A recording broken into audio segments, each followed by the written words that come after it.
Venezuela abuse report drives protesters back to streets. On Venezuela's national, rival demonstrations kicked off in the capital city Caracas, fueled by describing political detentions and thousands of in the country.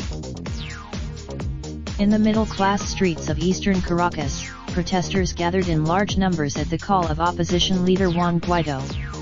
Their slogan "No, there." Meanwhile, as if in another world, presided over a colorful military parade, where supporters shouted patriotic slogans as tanks rolled before them, an unusual sight even for the highly militarized country.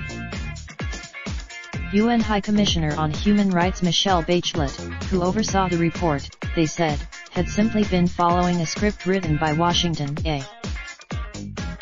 Issued one day earlier, the 16-page report has renewed long-standing criticisms of the embattled Maduro regime. It was created by, the report vividly described a state that's failing to deliver basic necessities to its people, including the right to food, medical care, and freedom of speech. Diseases that had once been eradicated from Venezuela are re-emerging, it said, and laid the blame at Maduro's feet for allowing hunger to run rampant. Earlier this week, a Venezuelan Navy captain, prompting the arrest of 2 military officers for murder. His wife has accused. Based on a sample group of 135 people, the organization found that detained men and women were subjected to torture or cruel. A shockingly high number of those who have run-ins with government forces never make it to detention. Venezuela's feared. Thousands of Venezuelans have been killed while resisting. FARC members fake crime scenes to justify killings, the report alleged. In interviews with in 2018 alone, 5,287 Venezuelans were killed while resisting. From January to May 2019, an official count of 1,569 more were killed.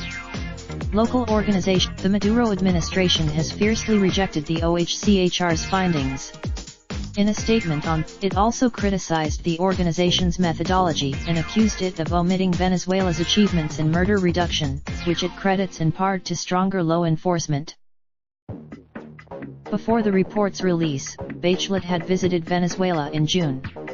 She held meetings. 22 detainees, including the high-profile Judge Lord Zafunai and journalist Braulio Jader, were indeed released in the wake of the report. But as months of so far, Guaidó's much-heralded opposition movement has also failed to change policy or displace Maduro since it emerged in January.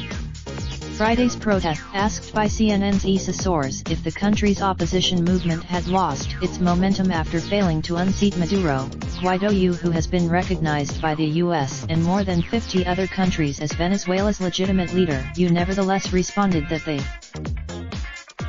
are.